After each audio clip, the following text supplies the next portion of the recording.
This is a guest essay by Rabbi Stephen Abraham, the rabbi at Beth El Synagogue in Omaha, Nebraska.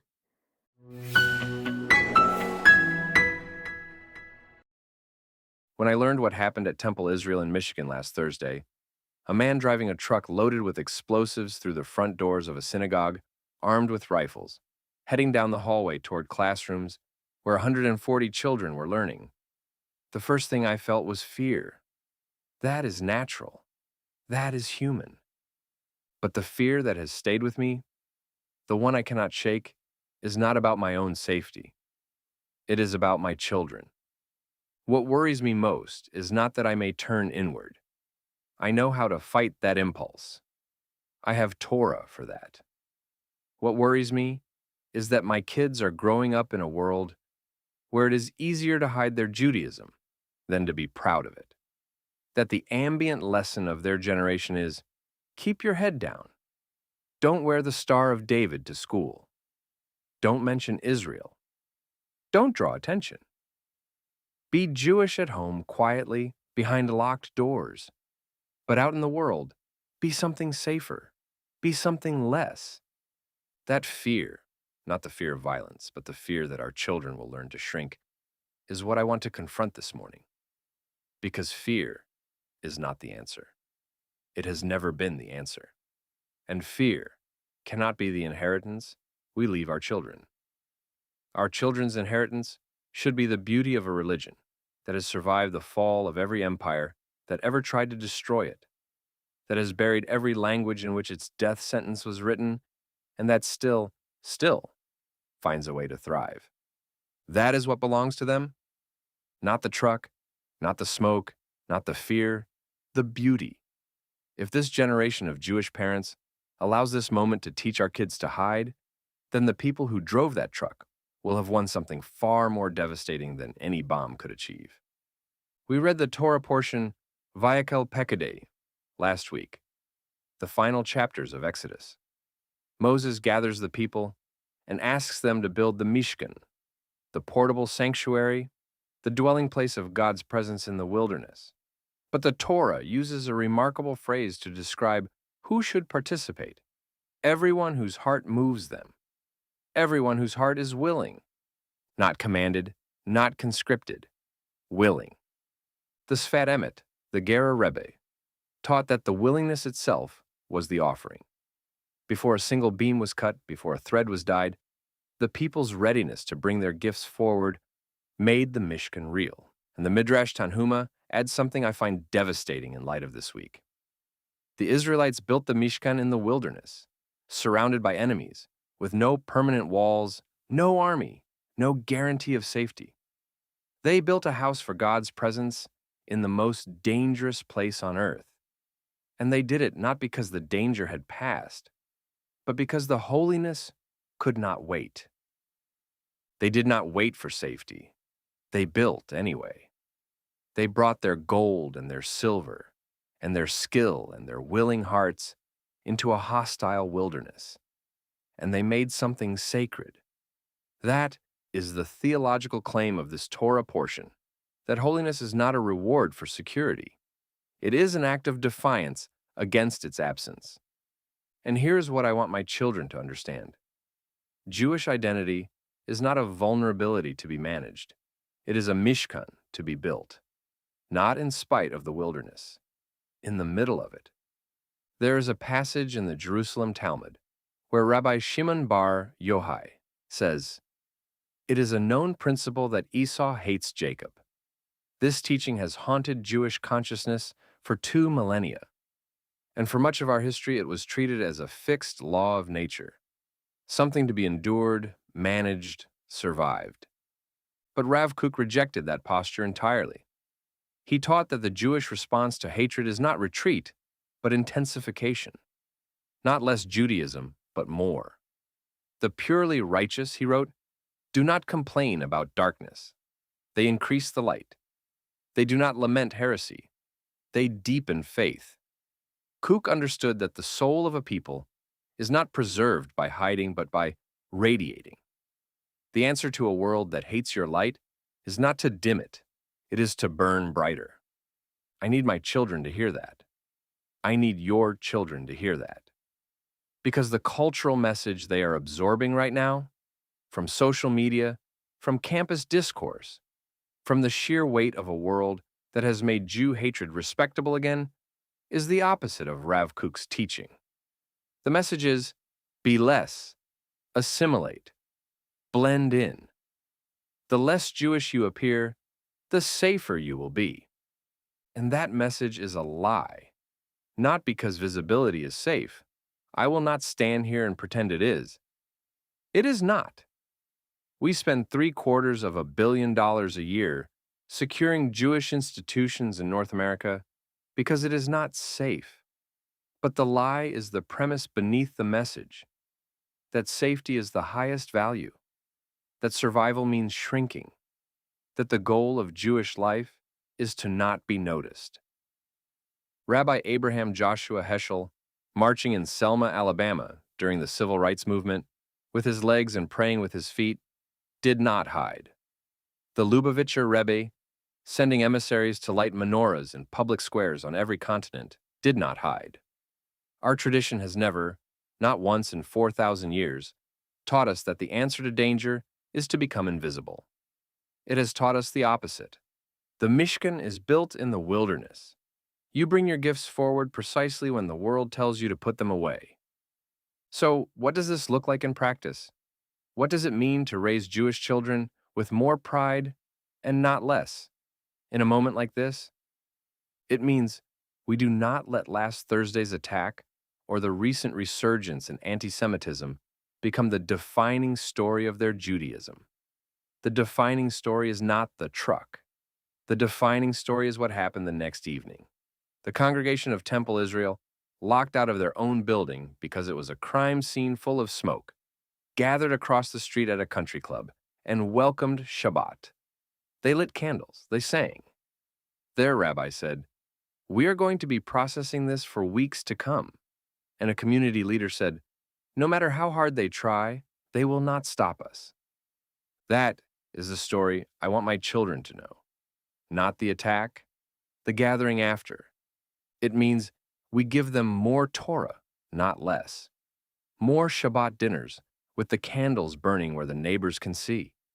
More Hebrew, more Jewish camp, more Israel, more of the particular, unapologetic richness of Jewish life that makes our tradition worth inheriting. Rabbi Jonathan Sachs wrote that the greatest gift a parent can give a child is a strong identity, because identity is the foundation of resilience. A child who knows who they are cannot be shaken by a world that does not want them. A child raised with pride does not flinch, and it means we let them see us, their parents, their rabbis, their community, choosing pride over fear in real time. Not performed courage, not false bravado. The honest, trembling, stubborn insistence on showing up, on going to synagogue, on putting the mezuzah on the door, on saying to our children, by our presence alone, this is who we are and we are not ashamed. The Talmud teaches that in Nisan, the first month on Jewish calendar, our ancestors were redeemed from Egypt. And in Nisan, we will be redeemed again. But I want to remind us of something about that first redemption. It did not begin with the splitting of the sea. It began with parents. It began with Amram and Yocheved, who, in the darkest chapter of Israelite history, when Pharaoh was drowning their sons, chose to have another child. Moses exists because two parents looked at a world of unspeakable cruelty and decided that the answer was not to stop bringing Jewish children into it, but to raise them with enough strength and faith and identity that they could change it. That is the choice before us. Not whether to be afraid. We are afraid, and there is no dishonor in that. The choice is what we do with the fear, whether we pass it to our children as a reason to retreat, or whether we transform it, as Amram and Yocheved did, into fuel for the most radical act available to a Jewish parent, raising a child who is proud. I stood in my children's doorway last Thursday night and watched them sleep. And I made a promise, not to God, not to the Jewish people, but to them. I will not teach them to hide. I will teach them to build. Their inheritance will not be my fear. Their inheritance will be the full, luminous weight of a tradition that has outlasted Pharaoh and Babylon and Rome and the Inquisition and the Third Reich, that has been burned and scattered and buried alive and has risen every single time to light candles on Friday night. I will give them a Judaism so radiant, so rich, so deeply theirs, that no one, no attacker, no algorithm, no cultural tide can make them ashamed of it. I want to add a word, not about theology this time, but about money, about where we put our dollars and what that says about what we actually value. The American Jewish community spends over $765 million a year on physical security. A typical Jewish organization now devotes 14% of its annual budget just to keeping its people safe. Guards, cameras, bollards, hardened doors, intelligence sharing, active shooter training. One Jewish leader recently called it what it is: a Jewish tax. A tax we pay for the privilege of showing up to pray, of sending our children to school, of gathering to celebrate a bar mitzvah or welcome Shabbat. The FBI investigated over 2,300 hate crimes against the Jewish community last year, 10 times more than against the next largest religious or ethnic group. We are 2% of the population bearing a wildly disproportionate share of the hatred. That number, $765 million paid out of our own pockets every year, should be the starting point of every conversation about Jewish communal priorities. And it should force us to examine, gently but honestly, another set of expenditures we have rarely been willing to question. For nearly half a century, the default American Jewish response to antisemitism has been Holocaust education. When hate crimes spike, we fund museum exhibits.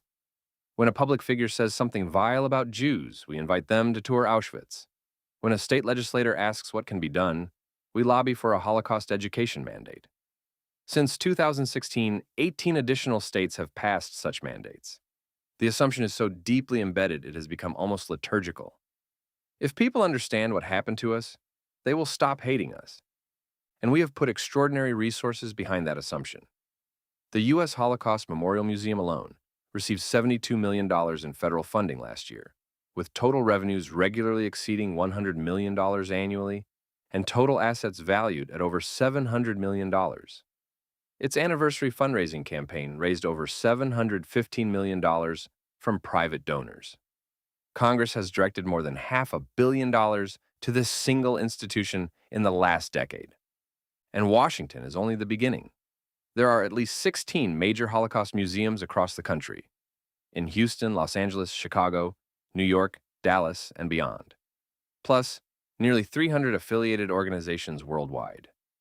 The Dallas Holocaust and Human Rights Museum opened a $78 million facility. The Illinois Holocaust Museum built a $55 million center. A conservative estimate of cumulative spending, federal and private, on Holocaust memorialization and education in this country since 1980 runs well north of $3 billion. I want to say clearly, I am not ungrateful for any of it. I am not calling for the erasure of memory. We are a people who still mourn the fall of the temple in 586 BCE. We will never stop saying their names. The historical record must be preserved. Holocaust denial must be fought. These are sacred obligations, and they remain so. But I'm asking us to look honestly at what all of that investment has accomplished, and what it has not. Ruth Wiss, a former professor of Yiddish literature at Harvard University, observed that anti-Semitism in the United States has grown in tandem with increased Holocaust education, not in opposition to it. 5. She argued that the entire framework is misconceived, that it universalizes a specifically anti-Jewish political phenomenon into an abstraction about hate, strips the Holocaust of its political and historical context, and introduces Jews to the world exclusively as victims. The result, Wiese contended, is an education that conceals the nature of anti-Jewish aggression rather than confronting it, and that teaches identification with the helpless rather than with those who fight to protect them. Author Dara Horn, writing in The Atlantic, arrived at a similar conclusion from a different angle. After visiting Holocaust museums and speaking with educators across the country, Horn found that Holocaust education as currently practiced is incapable of addressing contemporary antisemitism, and in the total absence of any education about living Jews, may actually be making it worse. When the Holocaust is reduced to a morality play, she argued, anything short of the murder of 6 million seems minor by comparison. The curriculum teaches empathy for dead Jews while requiring no engagement whatsoever with Jewish texts, Jewish values, or Jewish people who are alive. Horn asked the question that should haunt every Jewish philanthropist and communal leader in this country. Why do we care so much about how Jews died if we show so little interest in how they live? I do not raise this to condemn anyone's generosity. The people who built these museums, many of them survivors, many of them driven by sacred obligation, acted from the deepest place of conscience. But we are permitted to ask whether a strategy born in one era still serves us in another. We are permitted to notice that the world our children actually inhabit looks nothing like the one those institutions were built to address. Here's what that world looks like. Last week, a man drove a truck loaded with explosives into a synagogue in Michigan, heading toward classrooms where 140 children were learning. Armed security guards, trained by the FBI just weeks earlier, shot and killed him before he reached them. The bollards did not stop him. The guards did. Those guards exist because a community chose to invest in protecting the living. And yet consider what this reveals about our country's actual priorities. The federal government spends more each year on a single museum in Washington, D.C., dedicated to dead Jews, than on the entire security grant program that protects living Jews in every synagogue, day school, and Jewish community centers in America. The nonprofit security grant program is funded at roughly $300 million. The Holocaust Museum receives $72 million in federal appropriations alone. And that is one institution in one city about one chapter of our history. The math is not complicated. The message it sends, even if no one intends it, is the one Dara Horn identified with devastating clarity. The world is far more comfortable caring about dead Jews than protecting living ones. Dead Jews are safe. Dead Jews do not make demands. They do not insist on sovereignty or wear a kippah in public, or send their children to schools that need armed guards at the door. Dead Jews can be pitied, memorialized, universalized into a lesson about the human condition, and then set aside. Living Jews are inconvenient. Living Jews need things. Living Jews need protection. And the disparity in how we fund the memory of the murdered versus the safety of the breathing tells us everything about which Jews this country, and if we are honest, which Jews our own communal institutions, have been most willing to invest in. So here's what I'm asking. Not as a provocation, but as a moral claim, rooted in the oldest Jewish principle I know. The saving of life overrides nearly every other commandment. It overrides Shabbat. It overrides Yom Kippur. It overrides the fast. If it can override the holiest day of the year, it can certainly ask us to re-examine a line item in a budget. If we have limited dollars, limited political capital, and limited communal attention, and we do, then the next marginal dollar should go to a security guard at a day school before it goes to a new wing of a museum. It should go to a reinforced door at a synagogue before it goes to another curriculum about the dead. It should go to a threat assessment team at a Jewish community center, to armed and trained protection at every Jewish gathering place in this country, before it goes to one more exhibit that teaches the world to pity us. And beyond security, it should go to the thing many Jews have neglected most of all, teaching our own children to be proud.